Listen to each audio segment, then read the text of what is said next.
விஜயகாந்த் அவர்களுக்கு கல்யாணம் நடக்கிற வரைக்குமே ராவுத்தர் தான் அவருக்கு மிகப்பெரிய பேக்போனை வழிகாட்டியார். அதற்கு பிறகும் அவர் இருந்தார். ஆனால் அவருடைய தலையீடுகள் ரொம்ப அதிகமாக இருக்குன்னு சொல்லி ஆஃப்டர் மேரேஜ் கொஞ்சம் ஃபேமிலிக்குள்ள ப்ராப்ளம் வரும்னா விஜயகாந்தால் உண்மையை தவிர்க்க. ஸோ இந்த அதாவது என்ன சொன்னால் மேரேஜ் நடந்தாலே பல பிரச்சனைகள் வருங்கிறது மாதிரி என் நண்பர்களுக்குள்ளேயும் பிரச்சனை வர ஆரம்பிச்சு. விஜயகாந்த் கூட இருந்த ஒரு 4-5 பேரில் வந்து பாடி கார்ட்ஸ் மாதிரி சொல்லலாம், பிளாக் ஹேட்ஸ் மாதிரி நண்பர்களை தான் அவர் பாவிச்சார். அதில் எனக்கு தெரிந்த ஒருத்தர் இருந்தார். இப்போ அவர் சொல்லும் போது பார்த்தீங்கன்னா பகல்லாம் ஷூட்டிங் போயிட்டு வந்துட்டு அரசியல் பண்ணிட்டு எல்லாம் முடித்தா கூட ஈவினிங் 7 மணி ஆனால் ட்ரிங்க்ஸ் சாப்பிட ஆரம்பிப்பாங்க சார். அந்த ட்ரிங்க்ஸ் வந்து போக போக இந்த அதிகமாச்சு, அவருடைய ப்ரெஷர் அதிகமாகிடுச்சு அரசியல். ஆமாம், எஸ், ப்ரெஷர் அதிகமாச்சு. மக்களுக்கு ஏதாவது செய்யணும்னு பார்க்குறாரு. அவருடைய விலைகளை போல்டாக இவர் பேசுகிற விஷயங்கள் நிறைய விஷயம் ட்ரோல் ஆக்கப்படுது. இன்னும் இப்படி நாக்கை துருத்திட்டு பேசுகிற, அதை பேசுகிற, சேர் எடுத்து அடிக்கிறாருங்க. அந்த அந்த டிப்ரெஷன் அதிகமாச்சு. அவருக்கு கோபத்தை உருவாக்குனாங்க. அரசியல்னாலே உங்களுக்கு கோபத்தை உருவாக்குறது தானே.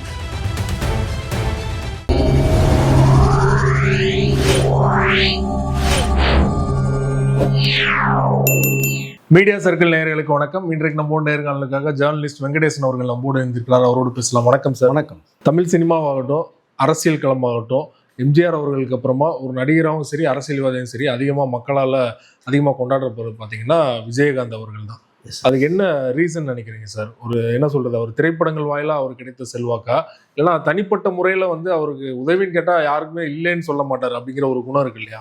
இந்த குணத்தினாலேயா இன்னும் மக்கள் செல்வாக்கு இருக்குதுன்னு நினைக்கிறீங்க? இல்லை, அவருடைய குணம் தான் சார் சொல்லுங்கள். ஓகே, அவருடைய மனசு தான் காரணம்.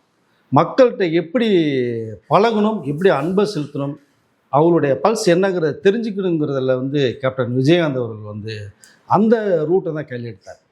சினிமா மூலம் வந்து மக்கள் மனசில் போய் இடம் பிடிச்சாலும் கூட அது ஒரு ஆக்ஷன் ஹீரோவாக, ஒரு கமர்ஷியலாக, ஒரு சென்டிமெண்ட்ஸ் நிறையா இவரால் நடிக்க முடியுமா அப்படின்னு ஒரு கொஸ்டின் மார்க் வரும்போது வைத்தியை காத்திருந்தால், அமுன்குள் கிழக்காலே, சின்ன கொண்டர்லாம் வேற ஒரு ஜேர்னலில் பண்ணார்.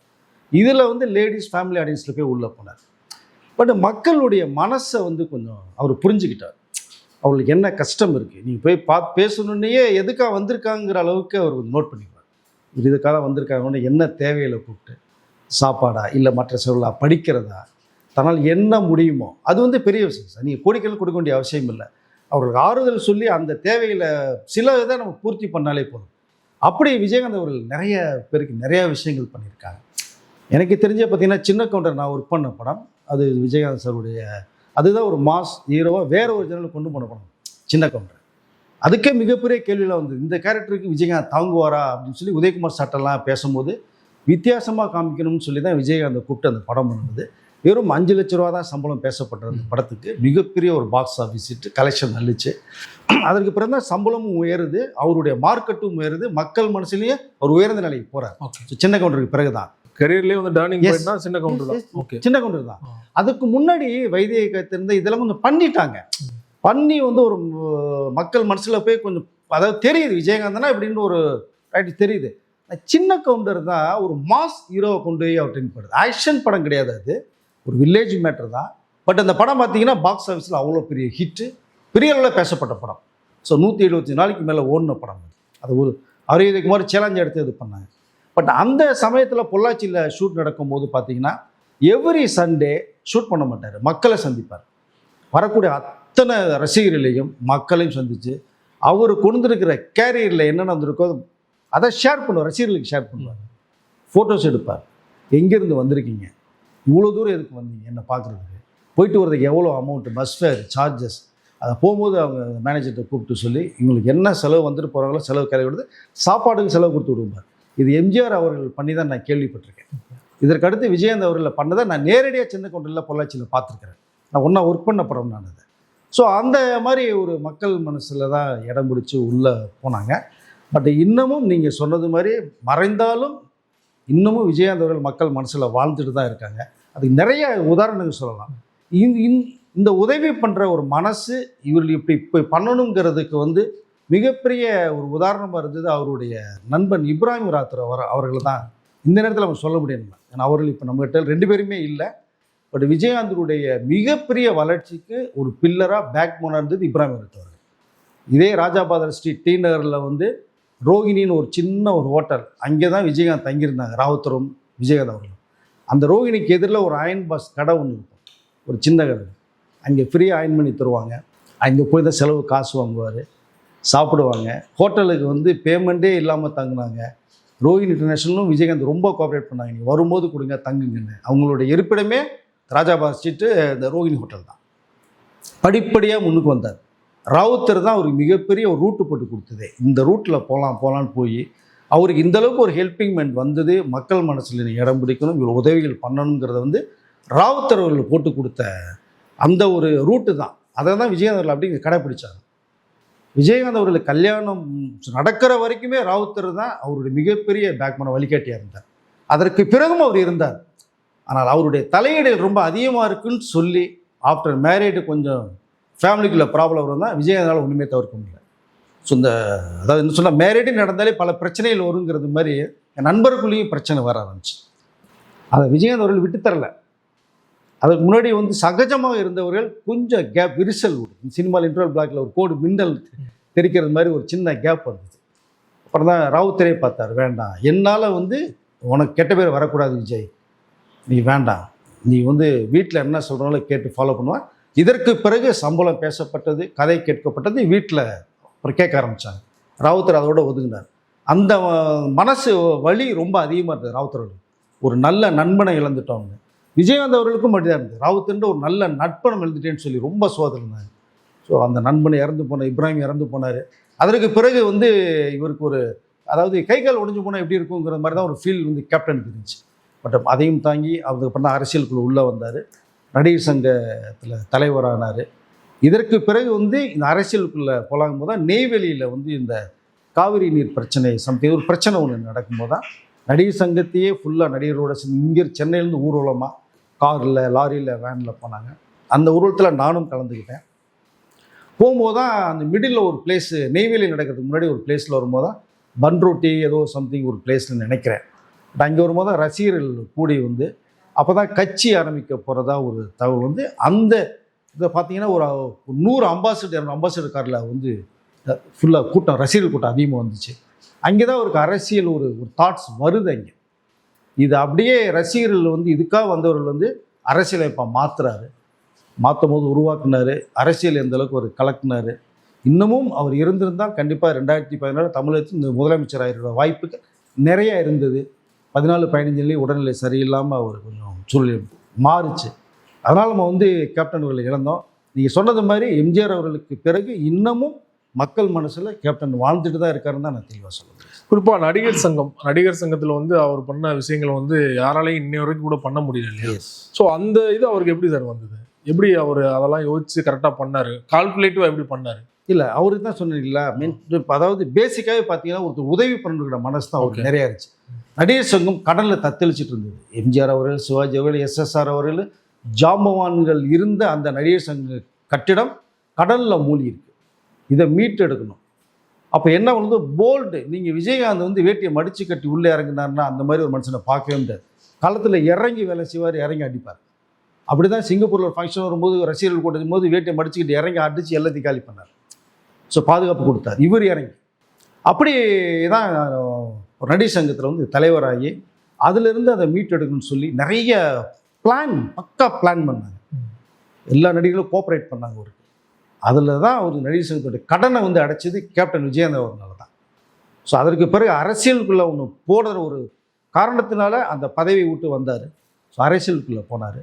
இதுலேயும் அவர் ஜெயிக்கிறதுக்கான வாய்ப்புகள் நிறைய இருந்தது.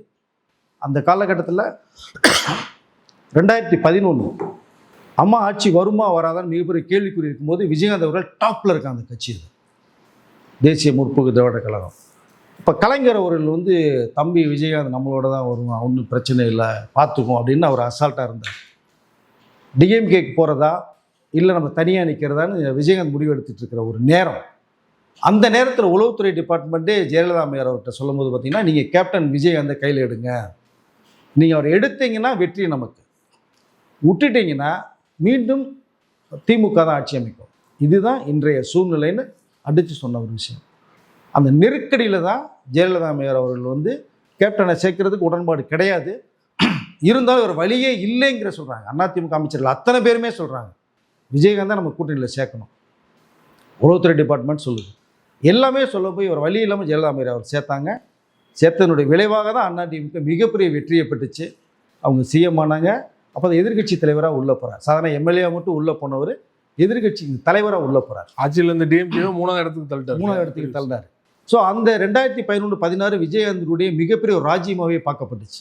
போல்டாக பேசக்கூடிய சட்டசபையிலே போல்டாக பேசினார். தண்ணி அடிச்சுட்டு பேசுகிறாங்கன்னு சொல்லும்போது கூட பக்கத்தில் இருந்து நீங்களே ஊற்றி கொடுத்தீங்கன்னு கேட்டார் போல்டாக சட்டசபையில். பட் மனசில் இருக்கிறத போட்டு பாம்பு பிளாஸ்ட் மாதிரி வெடிக்கக்கூடியவர். ஏன்னா மனசில் எதுவுமே இல்லை. கெட்டெண்ணம் கிடையாது, தீயெண்ணம் கிடையாது. கேப்டன்கிட்ட என்ன இருக்கோ நேர்மையாக பேசுவோம், இருக்கிறத பேசுவோம். ஒரு ஸ்டேஜில் கூட சொல்கிறாரு, எனக்கு சொத்து சுகம் சேர்த்து வைக்கணும்னு ஆசையே கிடையாது. 2 பசங்க அவனுக்கு ரிக்ஷா ஓட்டி கூட பழிச்சுவானுங்க, எனக்கு அதை பற்றி கவலையே கிடையாது. நான் சம்பாதிச்ச பணம் நாட்டு மக்களுக்கு எனக்கு கொடுக்கணும் திரும்பி அப்படின்லாம் அரசியல் கட்சி நான் இறங்குறேன், சம்பாதிக்கிறதுக்கு நான் இறங்கலைங்கிற ஒரு விஷயத்தை அவர் கன்வே பண்ணேன்.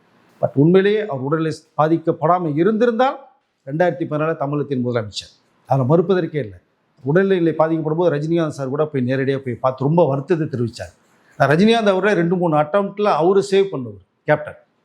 ஸோ அப்படி ஒரு நல்ல ஒரு மனசு உள்ள ஒரு மனிதனாக தான் நான் பார்க்குறேன். கூட படங்களில் ஒர்க் பண்ணதில் அவர் பார்த்த ஒரு விஷயம், அரசியல் கட்டத்தில் இறங்குனதுக்கு அப்புறம் நான் சந்தித்த விஷயங்கள், ஒரு நல்ல நண்பனாக இப்ராஹிம் இருந்தது, ஒரு வழிகாட்டியாக இருந்து இன்னமும் அவர் எம்ஜிஆருடைய கருப்பு எம்ஜிஆர்னு பேசப்பட்டவர். எம்ஜிஆர் அவர்களுடைய பிரச்சார வேனை ஜானகி அம்மா அவர்கிட்ட போய் எனக்கு ஐயா யூஸ் பண்ண எனக்கு வேணும்னு சொல்லி அந்த பிரச்சார வேனை வாங்கிட்டு வந்தார். ஜானகி அம்மையாரும் கேப்டன்கிட்ட கொடுத்தாங்க. அதில் தான் பிரச்சாரம் பண்ணார் ஃபுல்லாகவே. ஸோ மக்கள் மத்தியில் நீங்கள் இடம் வந்தது. இன்னமும் கேப்டன்கள் வாழ்ந்துட்டு தான் இருக்கார். இன்னமும் அவருடைய கேப்டன் நாளையத்தில் பாருங்கள், சனி நேரம் ஆயிடுச்சுன்னா மக்கள் கூட்டத்தை பாருங்கள், அவ்வளோ கூட்டம். வெளியில் பார்த்தீங்கன்னா பூக்கடையிலும் இந்த கடையில் நிறைய கடைகள் போட ஆரம்பிச்சிட்டாங்க. உயிரோடு இருக்கும்போதும் நிறைய பேருக்கு உதவி பண்ணி வாழ வச்சார்.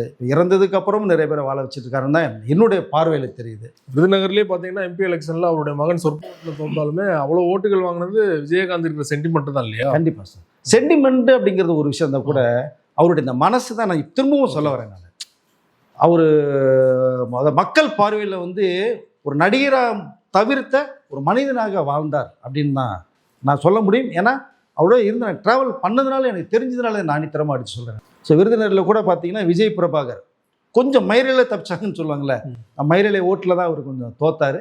பரவாயில்ல, வெற்றி தோல்வியில் சார்ந்த அரசியலில். ஸோ வரக்கூடிய 2026 தேர்தலில் விஜய் பிரபாகர் நிற்க போகிறதா ஒரு தகவல் வருது.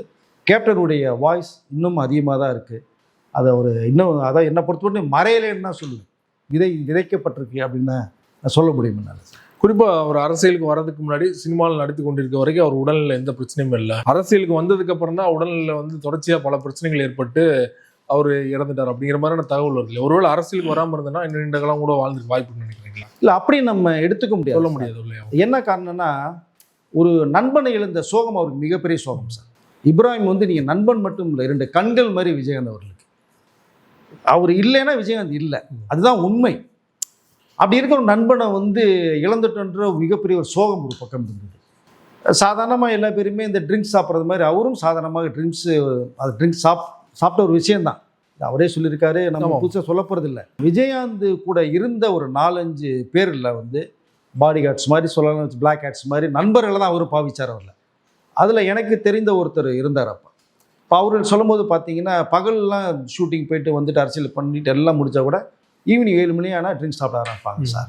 அந்த ட்ரிங்க்ஸ் போக போக அதிகமாச்சு. அவருடைய ப்ரெஷர் அதிகமாகிடுச்சு அரசியல். ஆமாம், எஸ், ப்ரெஷர் அதிகமாச்சு. மக்களுக்கு ஏதாவது செய்யணும்னு பார்க்குறாரு. அவருடைய விலைகளை போல்டாக இவர் பேசுகிற விஷயங்கள் நிறைய விஷயம் ட்ரோல் ஆக்கப்படுது. இன்னும் இப்படி நாக்க துருத்திட்டு பேசுகிறார், அதை பேசுகிறார், சேர் எடுத்து அடிக்கிறாருன்னு அந்த அந்த டிப்ரெஷன் அதிகமாச்சு. அவருக்கு கோபத்தை உருவாக்குனாங்க. அரசியல்னாலே உங்களுக்கு கோபத்தை உருவாக்குறது தானே. இப்போ இதுக்குள்ளே விஜய் அவர்களையும் நான் உள்ளே சேர்க்க வேண்டிய சூழ்நிலை வருது. விஜய் அவர்களையும் கோபத்தை கிளப்புவாங்க. ஒரு மனிதனுக்கு கோபம் வராதவனுக்கு கோபத்தை உரைப்பாங்க. அரசியல் கண்ணாப்பின்னான்னு பேசுவாங்க. இந்த காலம் விட்டுட்டு நம்மளுடைய என்ன மக்களுக்கு என்ன செய்யப்போம், நாட்டுக்கு என்ன செய்யப்போன்ற அந்த ஒரு பாயிண்ட் ஆஃப் வியூவில் போயிட்டால் கண்டிப்பாக எது பேசினாலும் காதில் உள்ளாது. விஜய் அவர்களும் இன்றைக்கி கேப்டன் விஜயகாந்த் முன்னிலைப்படுத்தி தான் போகிறாரு. பெரியார், அண்ணா, எம்ஜிஆர் அவருடைய குருவை ஏற்றுக்கிட்டாலும் கேப்டன் விஜயகாந்த் அவர்கள் தன்னுடைய குருவாய் தன்னுடைய அண்ணனா இன்றைக்கி இந்த நிலைமை காரணம் இருக்கிறது கேப்டன் விஜயகாந்த்னால தான் அப்படின்னு விஜய் சார் மதுரை மண்டலில் சொல்லியிருக்கார். இப்போ அவருடைய கொள்கைகளை எடுத்துகிட்டு தான் ட்ராவல் பண்ணுறாரு. இப்போ விஜய் அவர்களும் எதையுமே காதில் வாங்காமல் விஜயகாந்த் அவர்கள் காதில் வாங்கினதுனால வந்த விஷயங்கள் இதெல்லாமே. கோவப்பட்டார், ஆக்ரோஷமானார், சேர் எடுத்து அடிக்க போனார், நாக்க துருத்தி பேசினார், ஸோ ட்ரிங்க்ஸில் போய் லாக் ஆனார். இவ்வளோ விஷயங்கள் மைனஸ் ஆச்சு. அந்த ட்ரிங்க்ஸ்லேயும் இதுலேயும் போய் லாக் ஆகாமல் கேப்டன் சுதாரித்து கொஞ்சம் இருந்திருந்தால், நண்பனை எல்லா பேருமே ஒரு நாளைக்கு போகிறதான், நண்பன் இருந்தாலும் பரவாயில்ல வாழ்ந்துட்டு இருக்கான்னு நினச்சிட்டு ட்ராவல் பண்ணியிருந்தாங்கன்னா உடல்நிலை பாதிக்கப்பட்டிருக்காரு. உடல்நிலை ரொம்ப மோசமாகி பாதிக்கப்பட்டதுனால அவருடைய நிலைமை கொஞ்சம் வேறு மாதிரி ஆச்சு. மக்களை சந்திக்க முடியல, வெளியில் வர முடியல, உள்ளுக்குள்ளே இருக்க வேண்டிய சூழ்நிலையை நம்ம விட்டு பிரிஞ்சு போனார். ஸோ விஜய் அவர்கள் எதை பற்றியும் காதில் வாங்காமல் கவலைப்படாமல் பூவங்கடை நான் பார்த்துக்கிறேன், நான் மக்களுக்காக வந்திருக்கேன்னு சொல்லி இறங்கி அடித்தார்னா கண்டிப்பாக அவருடைய வெற்றி இலக்கை நோக்கி போகலாம். விஜயகாந்த் அவர்கள் வெற்றி நோக்கிய இலக்கி போனவர் மிஸ் ஆச்சு. அவருடைய தம்பி விஜய் போகிறாரு, இவரை வெற்றி இலக்கை நோக்கி அடையணும்னு சொல்லி நம்ம சொல்லலாம்னு நினைக்கிறேன். குறிப்பாக நீங்கள் விஜயகாந்த் அவர்களை விஜய் ஃபாலோ பண்ணி தான் வராரு. அவர் சினிமாவில் வந்து இவ்வளோ பெரிய ஆளாவுக்கு ஒரு அடிப்படை காரணம் வந்து விஜயகாந்த் போட்ட ஒரு விதம் தான் இல்லையா? ஸோ ட்ரால் பண்ணப்பட்டது விஜயகாந்த் அவர்களுக்கு முக்கியமான காரணம் பத்திரிகையாளர் சந்திப்பில் வந்து அதிகமாக அவர் கோவப்பட்டது தான் ஒரு காரணமாக அமைஞ்சிருச்சு. ஸோ அதனால தான் விஜய் அவர்களுமே பத்திரிகையாளரை சந்திக்க மறுக்கிறார் இது வரைக்கும். ஆமாம், நீங்கள் கோவப்படுற மாதிரி கேள்விகள் கேட்கக்கூடாது சார். நீங்கள் என்ன நடக்குது, என்ன விஷயம், எதை சம்மந்தமான விஷயங்கள் நீங்கள் பேசுனீங்கன்னா பதில் வரப்போகுது. நீங்கள் ஒரு மனிதனை கோவப்படுறது மாதிரி நீங்கள் கேள்வி கேட்டீங்கன்னா அதுக்கு என்ன அர்த்தம் இருக்குது? அது கேள்வியே தவறாக இருந்தால் உங்களுக்கு அந்த ஆன்சர் தப்பாக தானே வரும். அதுதான் அவர் வந்து அந்தளவுக்கு ஆக்ரோஷமாக மாறுனது. இப்போ ரஜினிகாந்த் அவர்களே பார்த்தீங்கன்னா ஏர்போர்ட்டில் ஜெயிலர் ஷூட்டிங் போகிறாரு. அதில் ஒரு எப்போவுமே பார்த்தீங்கன்னா ஒரு ரிப்போர்ட்டர் ஒருத்தர் இருக்கார், புஸ்கடையில் வருவார், இதே ஒன்று பேசிட்டு ஓடிடுவார். அவர் அப்படி தான் பேசுகிறாரு. சார் இது கடைசி படம் உங்களுக்கு அப்படின்னு கேட்டு போயிடுறாரு. அது மனுஷனுக்கு கோவம் வருமா வராதுங்க? அப்படி தான் ரஜினி சார் டக்குன்னு ஒரு போனவர் டக்குன்னு ஒரு 5 செகண்ட்ஸ் பார்க்குறாரு. இந்த பார்வை அப்படி தீயா எரி திரும்ப ஆக்ரோஷமான ஒரு பார்வை, என்னடா கேள்வி கேட்குற அப்படின்றது மாதிரி. ஸோ அந்த மாதிரி கேள்விகள் கேட்டு ஒரு மனுஷரை வந்து நீங்கள் தூண்டுதல் படுத்தி கோவத்தை உருவாக்கக்கூடாது. நம்ம தான் அவர் ஒரு இலக்கை நோக்கி வர்றாங்க, நம்ம அதனுடைய இது என்ன பண்ண போகிறீங்க, என்ன செய்ய போகிறீங்க, மக்களுக்கு என்ன பண்ணுறீங்க கேட்டால் பதில் சொல்ல போகிறாங்க. நீங்கள் தனிப்பட்ட முறையில் நீங்கள் பேசுனீங்கன்னா கோவம் வரும். அப்படி தான் விஜயகாந்த் அவர்களை கோவத்தை கிளறினாங்க, அதனுடைய ரியாக்ஷன் தான் அவர் காமிச்சார். பட் அந்த ரியாக்ஷன் பார்க்கும்போது இன்னும் அதிகமாக அவரை பத்திரிகையாளர்கள் வந்து கொஞ்சம் புறக்கணிக்க வேண்டிய சூழ்நிலை உருவாச்சு. அவர் பற்றின விஷயங்களே கொஞ்சம் வராமல் மறுக்கப்பட்டது. அவர் எப்படி இருக்காங்கிறத சொல்ல மறுக்கப்பட்டது. தெரியல, மக்களுக்கு தெரியாமல் போச்சு. அதனால தான் நீங்கள் சொன்னது ஒரு விஜய் அவர்கள் வந்து மேக்சிமம் இந்த ப்ரெஸ் பத்திரிகை மீடியாக்களை அவாய்ட் பண்ணுறது காரணம் என்னன்னா, தேவையில்லாத கேள்விகளை கேட்டாங்கன்னா நம்ம பதில் சொல்லணும். அந்த பதிலுக்கு ஒரு கேள்வி கேட்பாங்க, அது வந்து கோவம் வர்றது மாதிரி இருக்கும். அஜித் அவர்கள் ஏன் டோட்டலாக அவாய்ட் பண்ணிட்டு போனார்? கிட்டத்தட்ட ஒரு 15 வருடங்களுக்கு மேலாக இடக்கு முடக்க கேள்வி கேட்குறாங்க, பதில் சொல்ல முடியல. நம்ம ஒரு கட்டத்துக்கு மேலே வந்து நிறைய விஷயங்கள் உளறிடுவார் இல்லையா? வெளிப்படையாக பேசிடுவார், மனசில் இருக்கிறத பேசிடுவார். அப்படி பேச போய் தான் அவர் ஒரு விஷயத்தில் பாதிக்கப்பட்டார். அப்போ தான் வேண்டாம், நீங்கள் அவாய்ட் பண்ணுங்க, முடிஞ்சு போச்சு. அப்படி பேசுகிறோம்னா நீங்கள் ஒரு ஸ்டேட்மெண்ட்டை கொடுத்து ப்ரெஸ்ஸை கொடுத்தா ப்ரெஸ் பப்ளிசிட்டி ஆகப்போம்.